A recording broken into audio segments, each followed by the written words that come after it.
Assalamualaikum warahmatullahi wabarakatuh. Alhamdulillahirabbil alamin, wassalatu wassalamu ala asrofil anbiya'i wal mursalin, sayyidina wa maulana Muhammadin wa ala alihi wa sahbihi ajma'in. Rabbi shrahli sadri wa yassirli amri wahlul 'uqdatam min lisani yafqahu qawli. Amma ba'du. Hadirin yang dirahmati Allah, dalam 7 menit ke depan saya, Lailatul Nafiatus Sholihah dengan NIM B01219024 dari kelas KPIA 1 akan menyampaikan ceramah yang berjudul Apa itu Iman, Islam, dan Ihsan. Sebelum itu, saya ingin memberitahukan bahwa ceramah yang saya sampaikan ini bersumber dari buku yang berjudul Dasar-Dasar Memahami Iman, Islam, dan Ihsan karya Ibnu R. Nugroho. Hadirin yang dirahmati Allah, iman. Apa arti kata iman? Dan bagaimana iman yang sesungguhnya? Secara bahasa, iman berasal dari bahasa Arab yaitu amana yu'minu imanan, yang berarti percaya. Sedangkan secara istilah, iman merupakan pembenaran dalam hati, diikrarkan secara lisan dan dibuktikan dengan amal perbuatan. Allah Subhanahu wa taala berfirman dalam Qur'annya yang berbunyi, sesungguhnya orang-orang yang beriman itu adalah mereka yang apabila disebut nama Allah maka bergetarlah hati mereka, dan apabila dibacakan ayat-ayatnya maka bertambahlah keimanan mereka, dan kepada Tuhanlah mereka bertawakal, yaitu orang-orang yang mendirikan sholat dan senantiasa menafkahkan sebagian rezeki yang kami berikan kepada mereka. Itulah orang-orang yang beriman dengan sebenar-benarnya.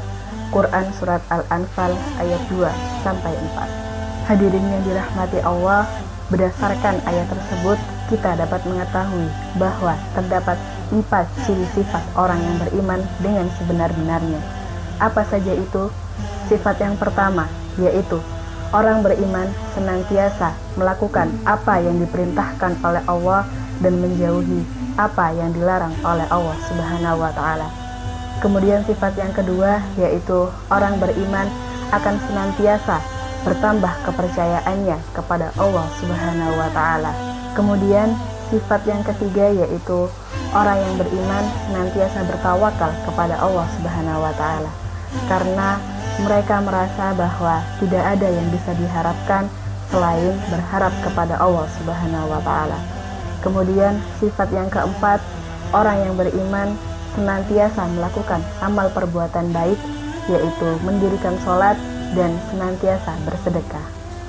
Hadirin yang dirahmati Allah, pembahasan yang selanjutnya yaitu mengenai Islam. Secara bahasa, Islam memiliki 3 arti. Apa saja itu? Arti yang pertama yaitu Islam merupakan sifat yang tunduk dan patuh. Mengapa demikian? Karena seseorang yang sudah masuk Islam maka ia sesungguhnya sudah berikrar untuk senantiasa tunduk dan patuh pada ketentuan Allah Subhanahu wa taala.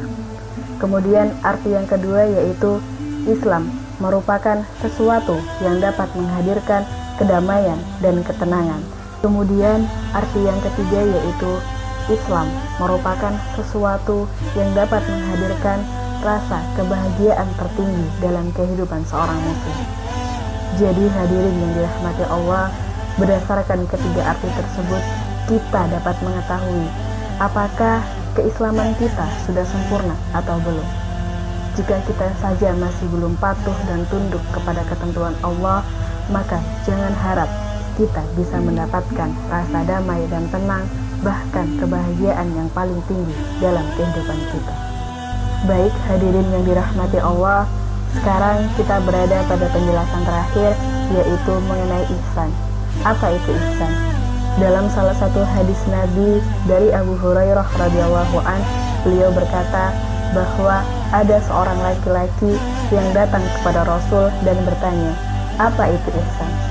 Kemudian Rasulullah SAW menjawab, ihsan adalah engkau beribadah kepada Allah Subhanahu wa taala seolah-olah engkau melihatnya, dan apabila engkau tidak melihatnya, maka sesungguhnya Allah senantiasa mengawasinya. Hadis riwayat Muslim.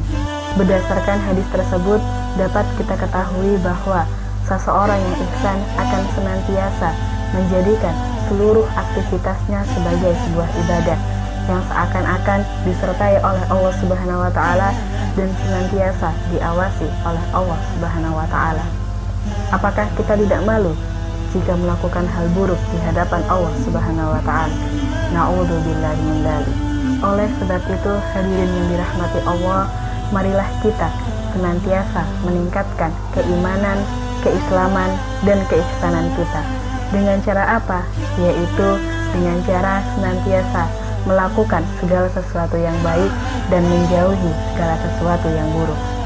Jika itu sudah kita lakukan, maka insya Allah kita akan mendapatkan rasa damai dan tenang, bahkan kebahagiaan yang paling tinggi dalam kehidupan kita. Amin, amin, ya robbal alamin. Baik, hadirin yang dirahmati Allah, demikianlah ceramah yang bisa saya sampaikan. Semoga dapat bermanfaat bagi kita semua. Apabila ada kesalahan, baik dari sikap, kata, maupun perbuatan, saya mohon maaf yang sebesar-besarnya. Wabillahi taufiq wal hidayah, wa ridha wa inayah. Assalamualaikum warahmatullahi wabarakatuh.